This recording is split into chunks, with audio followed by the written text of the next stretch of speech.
ओम शांति। किसी ने बड़ी कमाल की बात कही है कि अपने जीवन को ऊपर वाले को सौंप दें। आप जीवन भर में जो कर सकते हैं उतना तो वो एक पल में कर सकता है। महाभारत की ये कहानी आपको जीवन में बहुत कुछ सिखा देगी। युद्ध के प्रारंभ होने से पहले युद्ध भूमि को तैयार किया गया था। कुरुक्षेत्र की भूमि को समतल बनाया जा रहा था। पेड़ों को हटाया जा रहा था। उस युद्ध भूमि का मुआयना करने के लिए एक दिन पहले निरीक्षण करने के लिए भगवान श्री कृष्ण और उनके मित्र धनुर्धर अर्जुन पहुंचे। वो मुआयना कर रहे थे, देख रहे थे कि तैयारी किस तरह से चल रही है। तभी एक चिड़िया उड़ती उड़ती आई और भगवान श्री कृष्ण के पास आकर बोली कि भगवान, मुझसे क्या गलती हो गई जो मेरी दुनिया आपने उजाड़ दी। यहाँ युद्ध भूमि को तैयार किया जा रहा है, पेड़ों को गिराया जा रहा है। एक हाथी ने आकर के मेरा पेड़ गिरा दिया।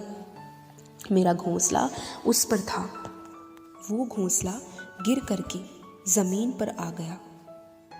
उस पर नन्हे नन्हे बच्चे थे। हमारी जान बचा लीजिए भगवान, अब सब कुछ आपके हवाले है। भगवान श्री कृष्ण ने कहा, मैं इसमें क्या कर सकता हूँ, मैं तुम्हारी मदद नहीं कर सकता। ये तो नियति का पहिया है, समय का पहिया है, ये तो घूमता चला जाता है, इसमें मैं क्या कर सकता हूँ बताओ। वो चिड़िया बोली, भगवान मुझे बस एक इजाज़त दे दीजिए। भगवान ने बोला, बताओ क्या इजाज़त चाहिए। तो चिड़िया ने बोला, भगवान मैं आप पर विश्वास तो कर सकती हूँ ना, मुझे केवल ये बता दीजिए और कुछ नहीं चाहिए। तो भगवान ने हामी भरी। अगले दिन युद्ध शुरू हुआ और युद्ध से पहले भगवान श्री कृष्ण ने अपने मित्र अर्जुन से कहा, मुझे अपना धनुष और तीर दे दो। अर्जुन ने देने से पहले पूछा, केशव आपने तो प्रतिज्ञा ली थी कि आप शस्त्र नहीं उठाएंगे। क्योंकि अर्जुन चौंक गया, ये भगवान को शस्त्र उठाने क्यों पड़ रहे हैं, ऐसा क्या हो गया। भगवान श्री कृष्ण ने कहा कि सामने वो हाथी देख रहे हो, उस हाथी ने चिड़िया का घोंसला गिराया है, उस पेड़ को नष्ट कर दिया जिस पर उस चिड़िया का घोंसला था। मुझे कुछ तो करना पड़ेगा। अर्जुन समझ गया।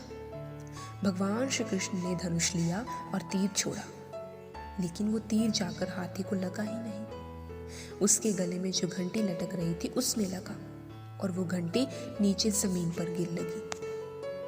अर्जुन हंसने लगा और कहने लगा, माधव आपसे नहीं हुआ, मुझे मौका दीजिए, 1 मिनट में इस हाथी को नष्ट कर दूंगा। भगवान ने कहा, नहीं नहीं, बस हो गया, इतना काफी था। अर्जुन ने भी ज्यादा सवाल नहीं किया।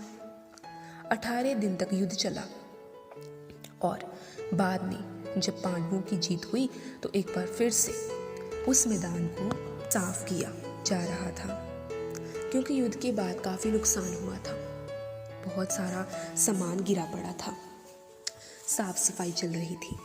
भगवान श्री कृष्ण एक बार फिर से अपने मित्र अर्जुन के साथ उस भूमि का मुआयना करने के लिए निकले और अर्जुन से कहा कि एक काम कीजिए, मेरे सखा रथ से उतरिएगा और वहां जो घंटी रखी है उसको हटा दीजिएगा।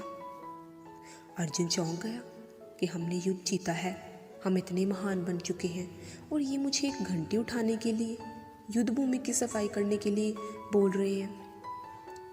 लेकिन जानता था भगवान है, कुछ भी बोल सकते हैं। फिर वो रथ से नीचे उतरा, जाकर उसने घंटी को उठाया। जैसे ही वो उस घंटी को उठाता, उसके नीचे से नन्हे नन्हे चिड़िया के बच्चे फड़फड़ाते हुए उड़ान भर लेते हैं और वे उड़ जाते हैं। अर्जुन की आंखें नम हो गई। उस घंटी के नीचे था वो घोंसला उस चिड़िया का जो मदद मांगने आई थी। 18 दिन के युद्ध में वो चिड़िया और बच्चे सुरक्षित रहे, क्योंकि घंटी वहां पर सुरक्षा कवच बन चुकी थी। चिड़िया ने शुरुआत में कहा था, क्या भगवान मैं आप पर विश्वास तो कर सकती हूँ ना। भगवान ने हामी भरी थी। कहानी बहुत छोटी है लेकिन हमें सिखाती है कि दुनिया में चाहे जो भी परिस्थिति आ जाए, अपने जीवन को ऊपर वाले को सौंप दें, क्योंकि आप जीवन भर में जितना कर सकते हैं उससे कहीं ज़्यादा वो एक पल में कर सकते हैं। तो अपने प्रभु पे विश्वास बनाए रखें, चाहे जीवन में कितनी भी पीड़ाएं हों, वो प्रभु का प्रसाद समझकर ग्रहण करें, बाकी सब परमेश्वर पर छोड़ दें, क्योंकि आपसे ज़्यादा उनको पता है। याद रखें, जो जीवन में अकेले रह जाते हैं उनका साथ परमात्मा ज़रूर देते हैं। ओम शांति।